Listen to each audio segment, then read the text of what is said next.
Dear students, welcome to this lecture of class plus 2 from the unit Hello Alkanes and Hello Arenes। और इस lecture के अंदर हम very important topic discuss करने जा रहे हैं और ये टॉपिक है हमारा डाइपोल मोमेंट के बारे में। तो सबसे पहले पता होना चाहिए कि डाइपोल मोमेंट होती क्या है। डाइपोल मोमेंट क्या है? Product of magnitude of charge and distance between them. Dipole moment को हम म्यू के द्वारा रिप्रेजेंट करते हैं और ये चार्ज और डिस्टेंस इन दोनों का मैग्नीट्यूड है। और हम यहाँ पर सबसे पहले डिस्कस करने जा रहे हैं हेलो एल्केन्स की डाइपोल मोमेंट के बारे में कि हेलो एल्केन की डाइपोल मोमेंट किस तरह से वेरी करती है। तो हेलो एल्केन्स की डाइपोल मोमेंट डिपेंड करती है इलेक्ट्रोनेगेटिविटी के ऊपर। अगर इलेक्ट्रोनेगेटिविटी डिक्रीज होगी तो डाइपोल मोमेंट डिक्रीज होगी और अगर इलेक्ट्रोनेगेटिविटी इंक्रीज होगी तो डाइपोल मोमेंट इंक्रीज होगी।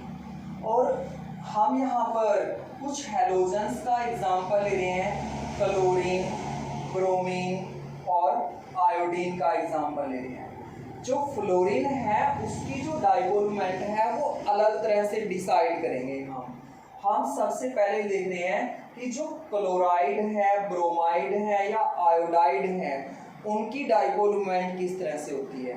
तो अगर हम क्लोरीन से ब्रोमीन, ब्रोमीन से आयोडीन की तरफ जाते हैं तो इलेक्ट्रोनेगेटिविटी डिक्रीज हो रही है, इसलिए डाइपोल मोमेंट भी डिक्रीज होगी।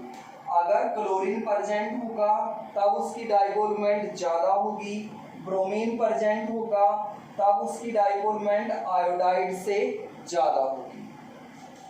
अब हमारे पास कुछ मिथाइल हैलाइड्स दिए हुए हैं, जैसे CH3F है, CH3Cl है, CH3Br है और CH3I है। हमने इनको अरेंज करना है according to the decreasing order of dipole moment. तो किस तरह से अरेंज करेंगे? सबसे पहले आएगा CH3Cl, उसके बाद आएगा CH3F, उसके बाद आएगा CH3Br और उसके बाद आएगा CH3I।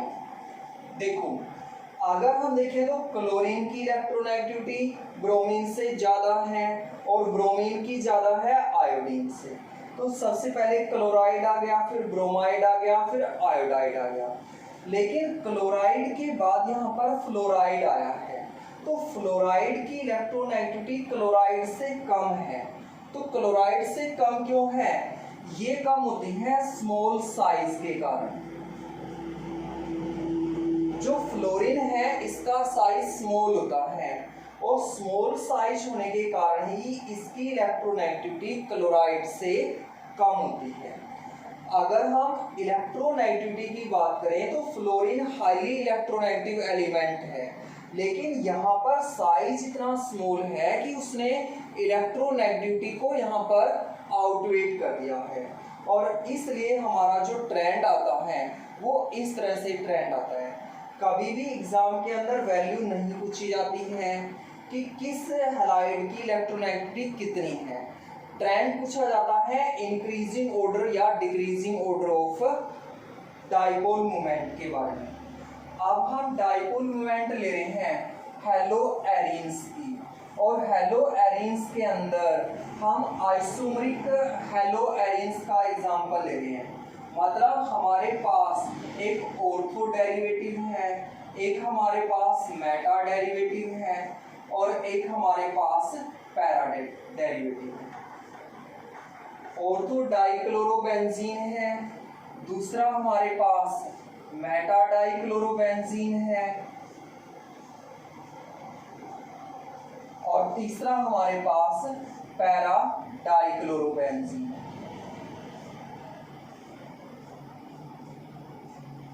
किस तरह से? तो अगर हम ऑर्थो को देखें तो ऑर्थो होता है जब 1 और 2 पोजीशन के ऊपर सब्स्टिट्यूएंट जुड़े हुए होते हैं, तब हम उसको ऑर्थो बोलते हैं। तो जो ऑर्थो आइसोमर होगा इसकी डाइपोल मोमेंट सबसे ज़्यादा होगी।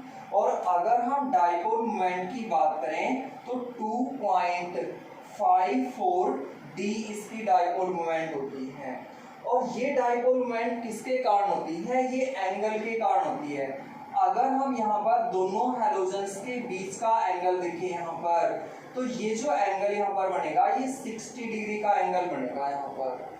और दूसरा अगर हम मेटा को देखें तो मेटा की डाइपोल मोमेंट ऑर्थो से कम होती है और ये डाइपोल मोमेंट कितनी होती है? 1.72 डी होती है। और ये किसके कारण है? ये भी एंगल के कारण है। अगर हम यहाँ पर इन दोनों के बीच का एंगल देखें यहाँ पर कि इन दोनों के बीच का ये एंगल कितना बन गया, तो ये 120 डिग्री का एंगल बन गया। एंगल इंक्रीज होगा तो डाइपोल मोमेंट डिक्रीज होगी। दूसरा अगर हम इसको देखें तो ये पैरा आइसोमर है। पैरा आइसोमर है तो यहाँ पर इसकी जो डाइपोल मोमेंट है वो जीरो होगी। डाइपोल मोमेंट जीरो क्यों होगी? क्योंकि ये जो दोनों क्लोरीन एटम हैं ये अपोजिट डायरेक्शन के अंदर प्रेजेंट है और इसलिए इनकी जो डाइपोल मोमेंट है वो कैंसिल आउट हो जाती है। और हम यहाँ पर कह सकते हैं कि जो पैरा आइसोमर है इसकी डाइपोल मोमेंट जीरो हो जाती है। अब हम डाइपोल मोमेंट से ही रिलेटेड एक वेरी इंपॉर्टेंट क्वेश्चन डिस्कस करने जा रहे हैं जो एग्जाम के अंदर बार बार पूछा जाता है। हमारे पास ये कुछ कंपाउंड्स दिए गए हैं। एक तो हमारे पास CH2Cl2 है, दूसरा हमारे पास CHCl3 है और तीसरा हमारे पास क्या है? CCl4 है। और हमने इन तीनों में से बताना है कि सबसे ज़्यादा डाइपोल मोमेंट किसकी होती है, इसके बारे में हमने बताना है। तो डाइपोल मोमेंट को देखने के लिए हमें क्या करना पड़ेगा? इनकी स्ट्रक्चर देखनी पड़ेगी कि इनकी स्ट्रक्चर किस तरह से होती है। तो सबसे पहले हम CH2Cl2 की स्ट्रक्चर ड्रॉ करने जा रहे हैं कि इसकी स्ट्रक्चर किस तरह से होती है। तो इस तरह से एक कार्बन है और इस कार्बन के साथ यहाँ पर दो क्लोरीन जुड़े हुए हैं और दो यहाँ पर इस तरह से हाइड्रोजन जुड़े हुए हैं। तो डाइपोल मोमेंट की डायरेक्शन कहाँ से कहाँ पर होती है? लेस इलेक्ट्रोनेगेटिव एलिमेंट से मोर इलेक्ट्रोनेगेटिव एलिमेंट की तरफ होती है। तो यहाँ पर अगर हम देखें तो हाइड्रोजन से यहाँ पर कार्बन की तरफ डाइपोल मोमेंट होगी क्योंकि कार्बन की इलेक्ट्रोनेगेटिविटी ज़्यादा है। और क्लोरीन और कार्बन को देखें तो क्लोरीन की तरफ डाइपोल मोमेंट होती है। तो अगर हम यहाँ पर रिजल्टेंट डाइपोल मोमेंट देखें तो जो रिजल्टेंट डाइपोल मोमेंट है वो एक ही डायरेक्शन के अंदर हो जाती है और एक ही डायरेक्शन के अंदर होने के कारण इस कंपाउंड की जो डाइपोल मोमेंट है वो 1.62 डी हो जाती है। दूसरा हम CHCl3 को देख रहे हैं कि इसकी डाइपोल मोमेंट किस तरह से होगी। तो इस तरह से एक कार्बन है और इस कार्बन के साथ यहाँ पर इस तरह से क्लोरीन जुड़े हुए हैं, 3 क्लोरीन जुड़े हुए हैं और एक यहाँ पर हाइड्रोजन। अगर हम यहाँ पर देखें इस कार्बन क्लोरीन बॉन्ड की डाइपोल मोमेंट किस तरह से है? इस तरह से डाइपोल मोमेंट है। इसकी डाइपोल मोमेंट भी कार्बन से क्लोरीन की तरफ है और इसकी डाइपोल मोमेंट भी किस तरफ होगी? कार्बन से क्लोरीन की तरफ होगी। और अगर हम इस बॉन्ड की डाइपोल मोमेंट देखें तो हाइड्रोजन से कार्बन की तरफ डाइपोल मोमेंट होगी। तो अगर हम यहाँ पर रिजल्टेंट डाइपोल मोमेंट देखें तो जो रिजल्टेंट डाइपोल मोमेंट है वो इस तरह से होगी। यहाँ पर अगर देखें तो ये कार्बन जो क्लोरीन बॉन्ड है ये डाइपोल मोमेंट को कुछ डिक्रीज कर रहा है। अगर इन तीनों बॉन्ड को देखें तो तीनों बॉन्ड की डाइपोल मोमेंट तो एक ही डायरेक्शन के अंदर है, लेकिन जो ये वाला बॉन्ड है इसने डाइपोल मोमेंट को डिक्रीज किया। और डिक्रीज कितना किया? यहाँ पर अगर इसकी डाइपोल मोमेंट देखें तो 1.03 डी इसकी डाइपोल मोमेंट होती है। तो जो CH2Cl2 था इससे इसकी डाइपोल मोमेंट कम हो गई।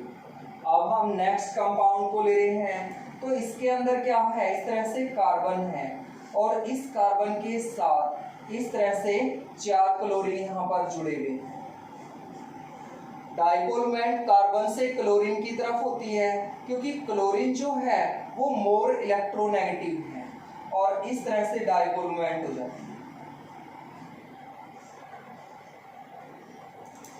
और अगर हम यहाँ पर डाइपोल मोमेंट को देखें तो कुछ डाइपोल मोमेंट इस डायरेक्शन के अंदर है और कुछ डाइपोल मोमेंट इस डायरेक्शन के अंदर है। और अगर हम देखें तो दोनों तरफ इक्वल डाइपोल मोमेंट है, और इक्वल डाइपोल मोमेंट होने के कारण यहाँ पर जो रिजल्टेंट डाइपोल मोमेंट है वो कितनी आ जाती है, 0d आ जाती है, और इसलिए डाइपोल मोमेंट यहाँ पर कैंसिल आउट हो गई। और इनमें से सबसे जो ज़्यादा डाइपोल मोमेंट है वो CH2Cl2 की है। Thank you.